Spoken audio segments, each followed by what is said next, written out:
Hoje é sobre o embate entre a ciência e a religião, a criação e a evolução. De um lado nós temos o processo científico, que está embasado em teoria e experimentação, e do outro lado nós temos a opinião gerada a partir de um trecho da Bíblia, que seria o livro do Gênesis. O processo de criação da teoria da evolução ele é bastante antigo, e essa questão ela é debatida na Europa há muito tempo, há séculos, só que ela tinha uma fundamentação bíblica. O processo de criação da vida estava interligado ao conceito da geração por intermédio da potência do ser, do ente sobrenatural, do ser divino. Alguns cientistas começaram a desenvolver ideias sobre a origem das espécies, só que essas ideias ainda continham uma forte influência da criação por intermédio da vontade divina. Isso começou a mudar quando o naturalista inglês Charles Darwin formulou a teoria da evolução das espécies, que se desprendia totalmente do processo criacionista que está ligado na Bíblia. A questão é quem está errado e quem está certo. A pergunta que muita gente faz, e que há um certo atrito entre os lados, porque o criacionismo nega o evolucionismo, e por outro lado o evolucionismo, que seria a teoria aceita pela ciência, ela segue de forma contínua, mas não como um instrumento de destruição, de desvalorização da opinião religiosa. Existem religiosos que veem na teoria da evolução uma contrariedade à conceituação do livro de Gênesis, onde diz que o Deus criou o mundo em 7 dias. Na teoria da evolução, a vida surgiu na Terra no processo de bilhões de anos. Surgiriam primeiro os organismos unicelulares, que foram resultado de um processo bioquímico que daria origem às primeiras formas de vida na Terra. A Terra se formou há mais de 4,5 bilhões de anos atrás, e os primeiros organismos eram unicelulares, que seriam muito próximos a bactérias.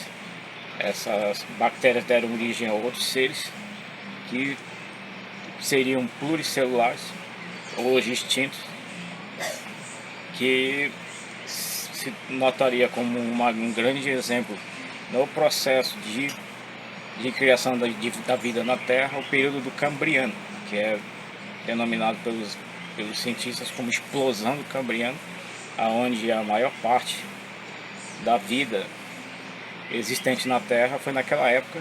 Se formos comparar todas as formas de vida existentes no planeta Terra atualmente, não é ínfimo comparando o número de espécies atuais com o número de espécies que existiam no Cambriano. A ideia de evolução ela surgiu a partir de que Darwin fez experimentos na viagem dele quando ele era novo, como na imagem citada à esquerda do vídeo.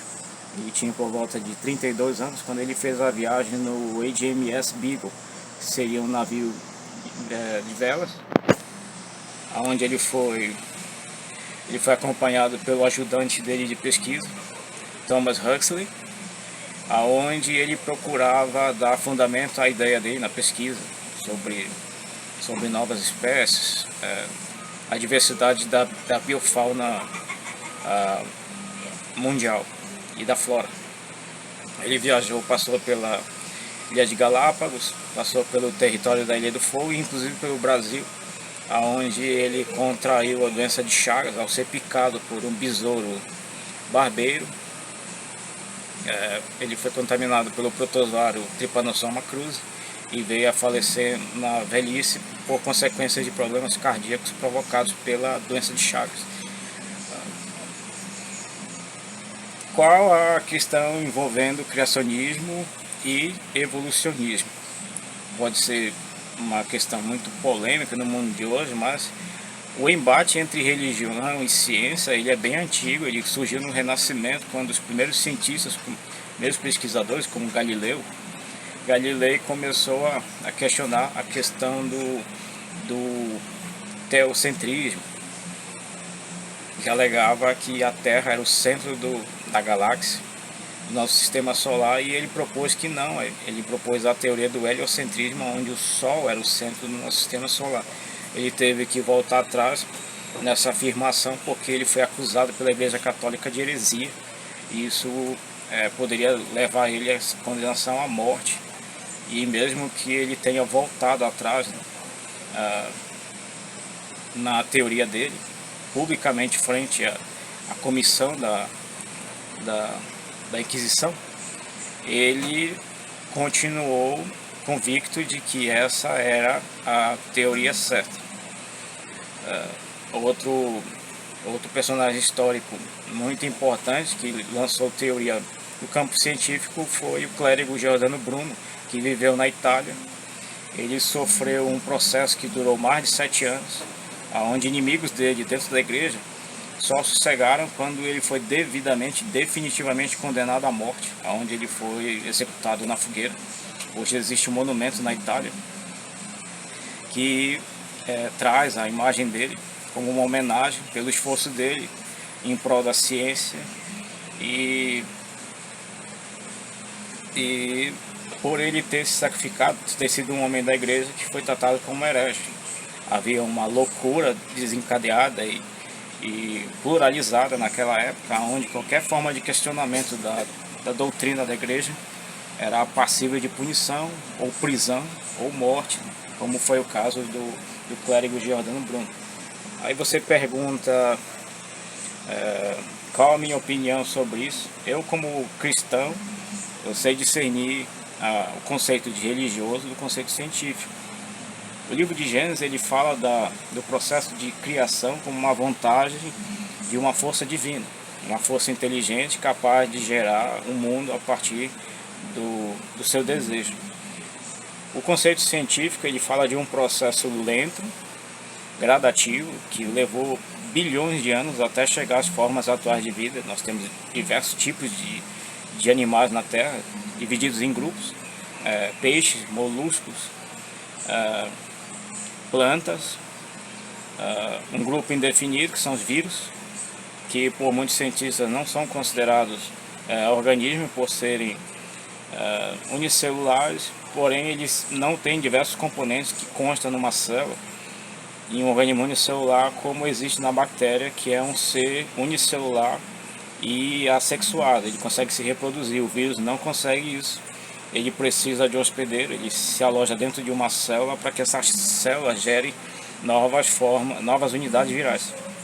Então essa seria aí a opinião dos cientistas para categorizarem o vírus como um não ser vivo. Existem também répteis e as aves, que seriam répteis avianos.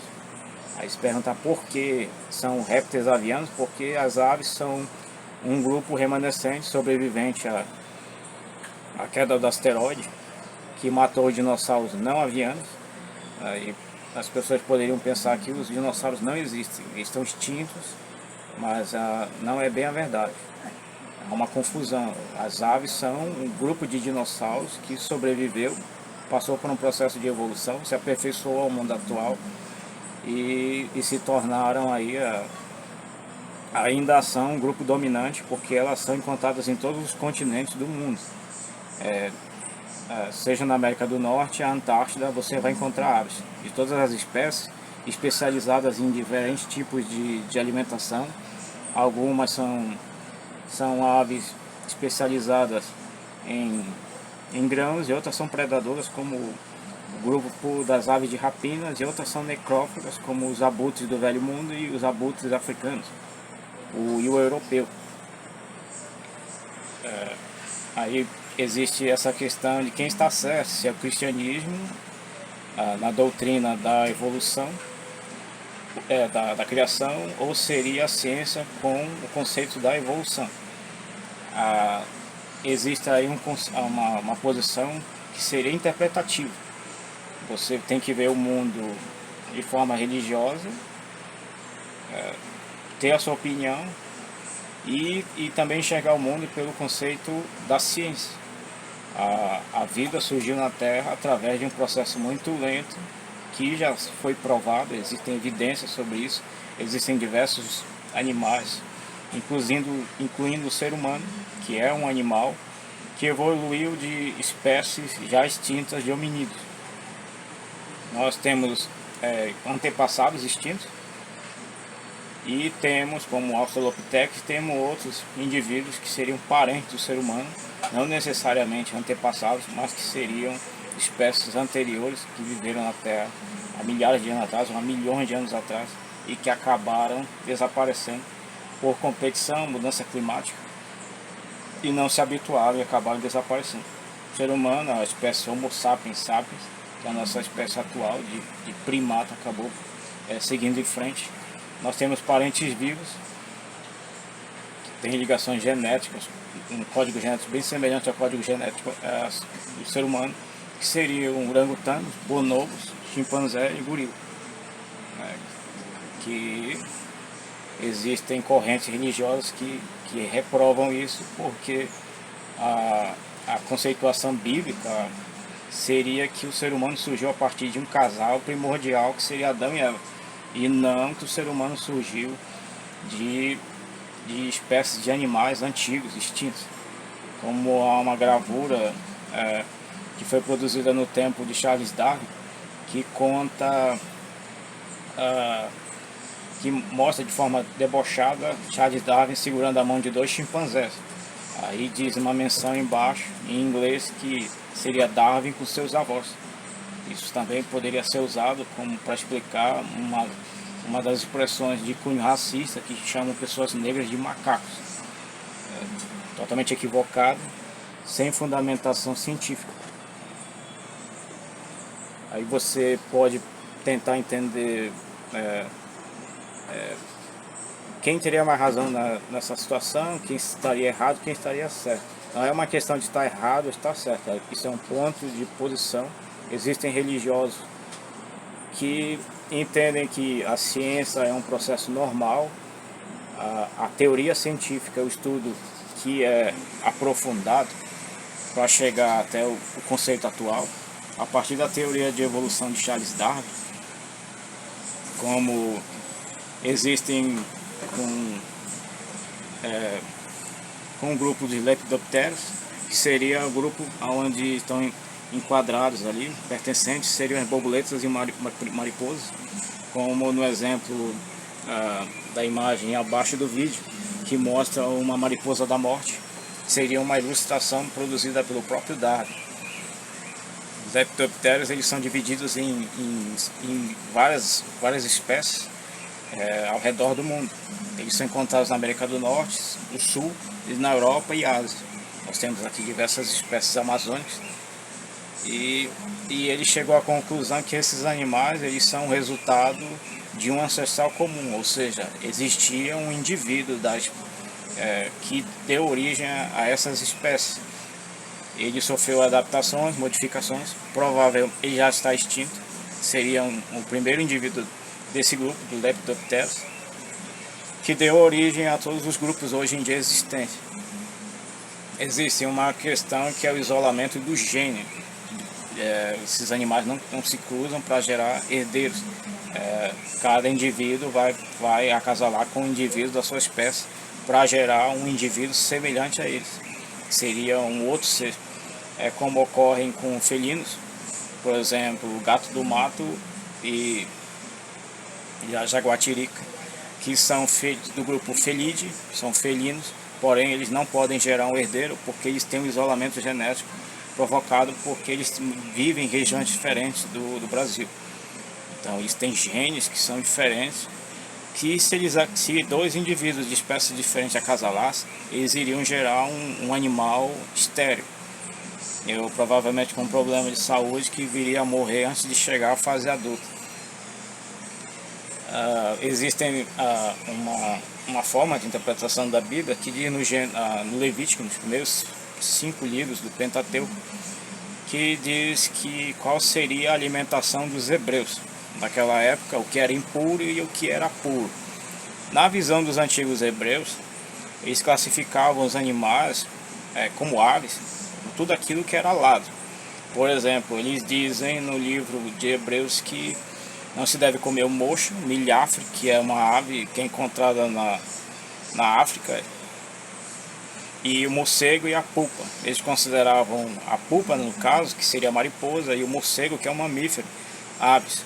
Aí você tem um inseto, o lepidoptero, e você tem um morcego, que é um mamífero do grupo gênero Mammalia. Ele seria aí um mamífero comparado ao cachorro, ao gato, ao urso, ao leão, só que é um grupo distinto, seriam os morcegos, mas não é uma ave. Aí você vê que há uma limitação de interpretação das formas de seres vivos. Os homens daquela época, eles usavam uma linguagem popular para se referir aos animais.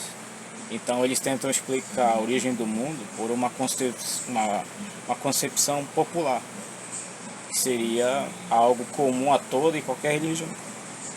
Seja a religião nórdica, por exemplo, que diz que o homem e a mulher nasceram de 2 árvores, como o olmo e o freixo. O pai de Odin teria tirado essas árvores do chão, cortado o tronco e dado origem ao homem e à mulher. No caso, o ser humano seria oriundo da madeira. Existem crenças indígenas que o homem veio do fundo das águas. Existem crenças de povos nativos da África que dizem que os deuses geraram o homem a partir do barro, de plantas, da pedra, como a lenda grega de um casal antigo que houve um dilúvio muito grande e eles começaram a atirar pedras por cima dos ombros, e essas pedras começaram a se transformar em homens e mulheres, e assim eles conseguiram repovoar a terra com o uso dessas pedras. Isso seria a mitologia de povos de diferentes regiões do mundo. Dizer que é uma lenda, a origem do homem, o uso de Adão e Eva, não há uma evidência histórica de que Adão e Eva tenham existido. Poderia ser uma linguagem figurativa para interpretar o casal que deu origem ao povo que daria origem ao povo hebreu. Até porque o povo hebreu, a expressão hebreu vem do Monte Hebron. Abraão, ele era mesopotâmico, ele nasceu na região de Uruk. Ele era oriundo de uma nação que tinha como crença o politeísmo. Eles tinham vários deuses, até que ele recebe um comunicado de Javé para que ele se dirigisse a outra região, que ali ele iria fundar um povo a partir dos seus genes, do seu sangue, que seria tão numeroso, tão populoso como as estrelas no céu. Isso denota que a concepção da criação. Aí você vê no livro na Bíblia, no Primeiro Testamento, que seria a estrutura da Torá, a Torá judaica. Para a comunidade judaica, a concepção científica ela não afeta de forma nenhuma a religião. Religião seria uma opinião do ser, do indivíduo, a partir da sua concepção por ler e por crer no que está contido no Antigo Testamento. A concepção teórica, científica, ela seria uma metodologia, um resultado de uma metodologia baseada em exames e experimentação. Para a ciência moderna não existe nada que possa ser dito como verdade se não houver um exame em cima disso.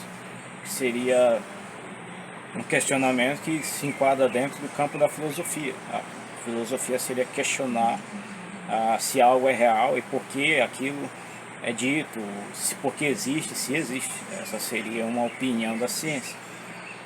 A gente tem aí Charles Darwin começando a sua teoria, onde ele estudou diversas espécies para chegar a uma conclusão de como se originou a vida na Terra, e ele cita no livro dele da evolução das espécies justamente isso, que existiram espécies anteriores a essas que não existem mais, que sofreram modificações ao longo do tempo e que deram origem às espécies atuais.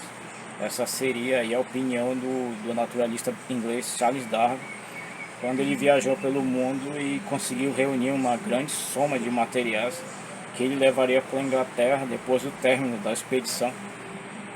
E ele formularia a teoria da evolução das espécies, que daria origem a todo o conceito que é empregado pela ciência até os dias de hoje. Eu acho que existem religiosos hoje em dia que procuram bater de frente com a ciência, fazendo justamente o que a Igreja Católica fez na Idade Média, que isso para mim seria algo inútil, até porque existem religiosos que entendem que a ciência é útil para provar que o processo de criação da vida seria um processo divino. Seria um ponto de reflexão e de opinião de alguns cientistas que são religiosos. A comunidade científica que é ateia, eles veem apenas que a ciência seria o único modo de explicação para dar a entender como foi que se originou a vida na Terra, que é um processo muito complexo, dividido em diversas etapas, que você tem o Cambriano, seria a primeira era de vida, de incontáveis formas de vida na Terra. Aí você teria o período do Carbonífero, que seria o período onde existiam plantas angiospermas, seriam uma grande quantidade de espécies muito semelhantes às samambaias modernas, e os animais dominantes naquela época eram insetos. A quantidade de oxigênio no planeta Terra era muito grande comparada com a quantidade de oxigênio existente hoje, e isso fez com que animais como insetos, os artrópodes, conseguissem crescer a tamanhos que seriam muito desproporcionais comparando com insetos atuais. Por exemplo, a meganeura, que era uma libélula gigante, já extinta, que ela teria por volta de 1,5 metro de comprimento. E existiam aranhas gigantes, existiam diversas espécies de insetos, como a megapleura, que seria uma centopeia gigante. Ela chegaria a 1,70 metro de comprimento, muito grande. Hoje em dia uma centopeia, as maiores espécies, elas chegam aproximadamente a 50 centímetros. Seriam espécimes encontrados na floresta amazônica, mas existem as espécies encontradas no meio urbano que não tem mais do que 15 centímetros, 15, 18 centímetros de comprimento. A comparação é até absurda.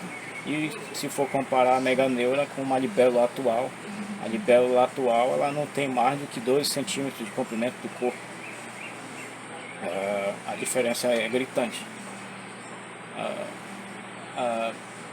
A forma de falar parece até que é um favorecimento do campo científico. Só que o campo científico ele não tem como comparar com o campo religioso. Eu nunca vi, desde que eu estudava no ensino fundamental e médio, que de forma alguma a ciência viesse a comprometer a estrutura religiosa. No meu entender, a ameaça de desvirtuar a opinião religiosa, ela não existe. Isso é infundado, é uma preocupação descabida e uma perseguição à comunidade científica com críticas que muitas das vezes acabam extrapolando a barreira do comum e partindo para questões até mais graves, porque a ciência não surgiu com o intuito de acabar com a religião. Existem inúmeras religiões em todo o mundo e existem cientistas, pesquisadores da área, principalmente da biologia, que são religiosos. Existem professores que são religiosos e as pessoas sabem discernir o que é religião do que é ciência.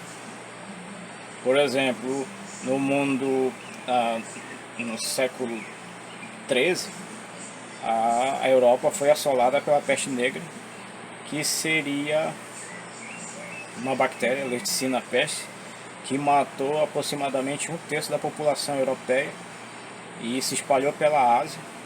Aí você tem um problema, que era a falta de desenvolvimento científico para se chegar à causa da doença, como hoje é feito, como foi feito no tempo da Covid, quando a pandemia começou, os cientistas em diversas partes do mundo começaram a fazer a análise do genoma do vírus para caracterizar como era a estrutura dele, se era um vírus natural, se ele havia sido modificado em laboratório, porque pode ser constatada essa modificação na estrutura de DNA, de RNA do vírus. Nesse tempo da peste negra, esse tipo de recurso não existia. Não existia a produção de vacinas. As vacinas foram surgir muito tempo depois, por volta do século XVIII, que seria ali uma experimentação contra a varíola. Naquele tempo as pessoas morriam e a superstição acabou dando lugar a um tratamento mais eficaz, como o caso dos médicos da peste, que eram pessoas que usavam aquelas roupas de corvo e que achavam que elas estavam protegidas contra a infecção, e que isso era uma opinião muito perigosa e equivocada por parte deles. E existia um caso na Europa que o cardeal mandou jogar o corpo dos mortos no rio. A correnteza levou esses corpos para cidades vizinhas e fez com que a água ficasse contaminada e o número de mortos fosse bem maior, sendo que a melhor coisa que poderia ter sido feita nessa época seria incinerar os corpos e promover o isolamento das pessoas doentes, o que não foi feito. Existe também o período da gripe espanhola, né, que morreram 25 milhões de pessoas, onde foi feito um tratamento mais eficaz, né? Mesmo assim nós tivemos esse número de mortes, mesmo com um recurso da época, que daria ali um tratamento para dar fim a essa epidemia que ocorreu no mundo. Hoje em dia você pode pensar que qual a necessidade da ciência frente ao mundo e pensar na pandemia. Muitas pessoas foram salvas, dependente da religião, pelo recurso que foi disponibilizado das vacinas. Diversas empresas e pesquisadores conseguiram desenvolver vacinas que foram administradas no mundo inteiro, e mesmo assim nós tivemos 6 milhões de mortes provocados pela pandemia da Covid-19, que provocou uma mudança no modo de vida das pessoas no mundo inteiro, e nós vimos isso, acompanhando isso diariamente na televisão e na internet, como a vida das pessoas mudou no Brasil. Isso mostra o poder da ciência frente a períodos perigosos, como a propagação de doenças infecciosas provocadas por micro-organismos como vírus. Que seria no mundo hoje, se não existisse o avanço tecnológico na parte da área da ciência, qual seria a consequência para o mundo moderno e o número de mortes provocados pela Covid sem a intervenção da vacina. Nós tivemos 6 milhões de mortos no planeta, e isso quer dizer que o número seria bem maior. Essa seria aí uma explicação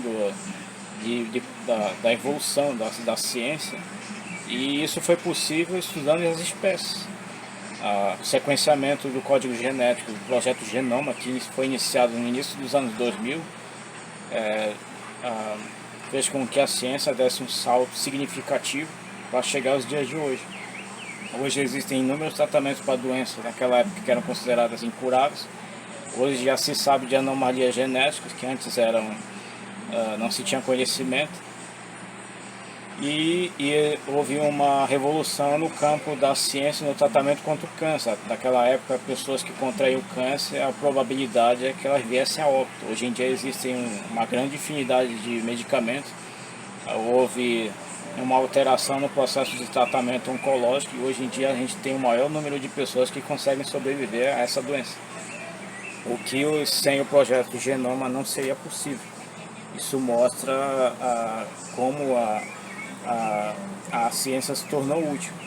A ciência se tornou útil, conseguiu destaque na nossa sociedade, mas ela não, de forma alguma, ela desqualificou a religião em si. Eu acho que essa concepção de que a ciência é nociva para a religião, ela é uma concepção de pessoas que não têm certeza do que creem e julgam de forma equivocada o conceito científico, achando que a ciência tenta de alguma forma tomar o lugar da religião. E isso aí é algo que é um pensamento isolado das pessoas que acabam criando essa opinião. Existe perseguição, gente que acaba tentando denegrir a imagem da ciência, acha que a ciência ela é uma ameaça, ela é uma oposição ao sentido de fé. Fé, falando de um modo cristão, ela é a sua forma de crer. Isso seria o sentimento que o ser humano tem com o seu ente superior. Você crê de forma incondicional, você expõe seu coração, o que tem no seu coração, como uma verdade sua. Se você se sente atingido por algo, como a ciência, então isso mostra que não é a ciência que é uma ameaça, é a forma como você vê a sua fé. Não se pode viver dessa forma. A Igreja Católica perseguiu a ciência durante o Renascimento. A Igreja desencanou, porque a Igreja perdeu espaço para a ciência. A Igreja Católica antiga, ela tentava explicar o mundo pela concepção bíblica total. Tudo que existia no mundo era relativo à Bíblia. E foi o que aconteceu com Charles Darwin, quando ele formulou a teoria da evolução, que ele apresentou à Royal Academy of Society em Londres. Ele foi rechaçado, sofreu críticas pesadas de membros da academia, porque eles achavam que ele era contrário às ideias bíblicas. E na verdade ele estava lançando ali os alicerces do que seria a ciência do mundo atual. E a explicação, quando ele esteve na Ilha de Galápagos, que ele notou que existiam espécies de aves que seriam aparentadas, mas elas tinham diferenciações na sua anatomia do bico. Elas tinham especializações no bico. Cada bico tinha uma função, como quebrar sementes, usadas para capturar insetos, ou existiam pássaros que tinham um bico muito fino, agudo, para fazer perfuração no cacto, porque elas acabavam se alimentando do miolo do cacto. Então essas aves tinham essas diferenciações. Hoje em dia a gente vê isso em animais que são especializados em algum tipo específico de alimentação, como baleias filtradoras, que são o caso das baleias misticetos, que seriam ali a baleia austral e a baleia azul e a jubarte. Elas não possuem dentes, elas possuem cerdas na boca e elas se alimentam de fitoplâncton. Aí você pensa, como ocorreria com esses animais se esse tipo de alimentação desaparecesse dos oceanos? Provavelmente esses animais também iam desaparecer, porque eles não têm outra forma de se alimentar. Eles não teriam como se alimentar de organismos maiores por não dispor de dentes, o que não é o caso de baleias, de cetáceos do grupo dos odontocetos, que seriam os golfinhos, a orca e o golfinho de água doce, que aqui nós chamamos popularmente de boto, que eles possuem dentes usados para triturar a comida. Eles engolem o animal inteiro, mas antes eles acabam fazendo o processo digestivo na boca, como qualquer ser que disponha de mandíbulas e de dentes. E você tem animais generalistas que são capazes de comer qualquer tipo de coisa, e seria, no caso, o ser humano. Nós somos generalistas, nós somos onívoros, nós comemos frutas, raízes, sementes, carne, e isso propiciou para que o ser humano se tornasse a espécie dominante na Terra e também abundante. Isso se juntando também a fatores como o desenvolvimento do cérebro, que fez com que o homem desse origem a sociedades, desenvolvesse técnica de plantio, seleção natural de espécies de animais e plantas, fazendo com que isso viesse a ser benéfico ao ser humano. Isso mostrou aí a complexidade da estrutura cerebral humana. Então Darwin ele chegou à conclusão de que o que aconteceu com todos os animais também aconteceu com o ser humano. Por uma regra de lógica, ele chegou a essa conclusão de que o ser humano se tornou um resultado de um processo evolutivo de espécies anteriores que vieram antes do ser humano, como o Australopithecus, o Homo afarensis, o Homo neanderthalis, que deram origem, seriam descendentes, ou teriam uma ligação com outros ancestrais do ser humano. Como eu falei da questão das mariposas, que elas tiveram um ancestral em comum que deu origem a todo um conjunto de espécies hoje que existem. E que deu a origem também a um conjunto de espécies que existiram no passado, mas que também estão extintas, que também seria o caso dos coleopteros, que seriam os besouros, que tem 2 pares de asas. Tem 2 pares de asa, uma asa é membranosa e a outra é queratinosa, uma estrutura rígida, que ela é usada para proteger as asas membranosas, porque são muito frágeis. Aí você tem na imagem, na parte inferior da tela, no canto esquerdo, que seria uma ilustração de Darwin, foi retirada do livro que fala sobre a biografia da vida dele. Essa imagem é uma fotografia que eu fiz, que mostra ali ele detalhando o estudo. Ele se especializou em estudar insetos, porque ele estudava as características anatômicas, formas da cabeça, da mandíbula, o tamanho desses animais. Ele viu ali uma grande variabilidade entre as espécies e chegou à conclusão de que esses animais tinham um ancestral em comum. Eles são resultado da evolução de uma espécie que sofreu diversificação e deu origem a outras espécies. Essa seria aí a proposta feita por Charles Darwin durante a sua vida. Ele procurou viajar porque ele havia feito diversas pesquisas na Inglaterra, e ele chegou à conclusão de que ele deveria procurar mais indícios em outras regiões do mundo, como ele fez na ilha de Galápagos, na Ilha do Fogo, que hoje é parte do território argentino. Na Ilha de Galápagos também, ele viajou para o Brasil e fez coleta de espécies, que isso consta no livro dele, A Origem das Espécies, onde ele mostra essas gravuras. Ele fazia desenhos de fauna e de botânica, onde ele demonstra essa característica desses seres vivos,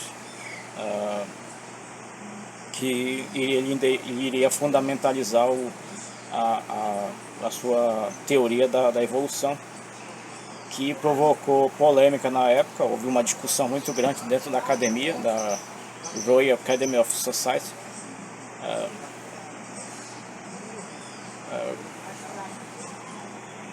que ele expunha as ideias mediante um processo de investigação científica, embasadas em coleta de amostras. E isso gerou toda essa situação, e isso repercute até os dias de hoje, onde a ciência, pelo processo de investigação do passado da vida na Terra, ela demonstra que a concepção que as pessoas têm do criacionismo é equivocada. Eu já li a Bíblia, eu tenho a Bíblia, eu já li várias vezes, eu leio a Bíblia desde que eu era criança. E a gente consegue discernir que não é que está errado a Bíblia, a forma como eles veem a Bíblia. Não existia um texto na Bíblia que diz que antes deste mundo existiram outros mundos. Isso quer dizer que antes dessa era, a era dos homens, existiram outras eras. Existe um ponto no livro do Gênesis que diz que Deus criou o mundo, criou os animais e achou tudo perfeito. Só que ele não se sentiu satisfeito e deu origem ao ser humano. Ou seja, o ser humano seria um ser posterior. Ele não surgiu imediatamente com a origem do mundo. O mundo não foi criado em 7 dias, é uma linguagem metafórica. 7 dias seria, na interpretação bíblica, o tempo que Deus levou para criar o mundo. Seria o tempo dele, não 7 dias humanos. Que poderia ser uma linha de interpretação que os rabinos, a comunidade judaica, acabam interpretando dessa forma e não se sentem ofendidos de forma nenhuma, porque a Bíblia ela é interpretada de acordo com a vontade da pessoa. Não tem como usar a conceituação bíblica para explicar a atual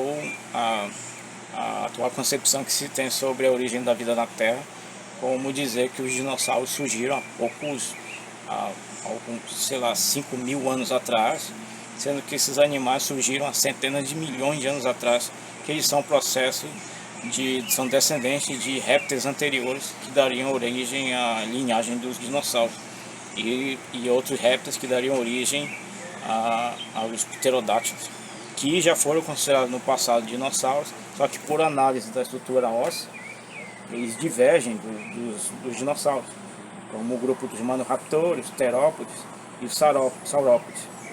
Então eles acabaram sendo classificados como um grupo específico de répteis alados, mas não aves. As aves seriam consideradas um grupo de indivíduos que existem até hoje, que seriam resultado das primeiras formas de répteis existentes aí no período do Cretáceo, surgindo no fim do Jurássico, que daria origem às aves atuais, que seriam répteis que acabaram desenvolvendo plumas e depois, por um processo de transmissão de características físicas através dos genes, as gerações posteriores acabaram dando origem às aves atuais, que são dinossauros, considerados dinossauros avianos. Você, por exemplo, quebra o osso de uma galinha, você vai ver que o osso dela é fino, é leve e é oco. Isso seriam ossos pneumáticos, que seriam um recurso adaptativo que faria com que esses animais ganhassem a capacidade de voo. E existem, no caso, aves que perderam a capacidade de voo por uma questão adaptativa ao meio ambiente que vive, como o grupo Ratita, que pertence à ema e o avestruz, e os galiniformes, que, como o próprio nome diz, a galinha, o peru e o pavão, que são animais que não voam porque as asas são desproporcionais ao tamanho do corpo e ao peso corpóreo. Então são aves terrestres, elas não têm a habilidade para voo. É diferente de andorinhão, que é uma ave migratória, que consegue voar quilômetros de distância por ser pequena e ter as asas grandes em relação ao corpo. E esses animais têm musculatura adaptada para que eles não apresentem desgaste durante a viagem. Eles acabam planando em uma certa forma, algo que uma galinha não faria. A galinha, o máximo que ela consegue fazer são saltos de curta distância para pular no galho de uma árvore. Isso aí mostra a diferenciação evolutiva entre as espécies, mesmo dentro do grupo das aves. Isso seria uma herança da pesquisa que foi realizada por Charles Darwin, que de forma alguma tenta destruir ou desmerecer a concepção religiosa. Criação seria a opinião que a pessoa tem sobre a opinião bíblica. Evolução seria a concepção científica de como a vida surgiu na Terra e como ela se dá até os dias de hoje, em abundância, em variedade de espécies que existem no nosso planeta. Valeu, pessoal, até o próximo vídeo. Obrigado.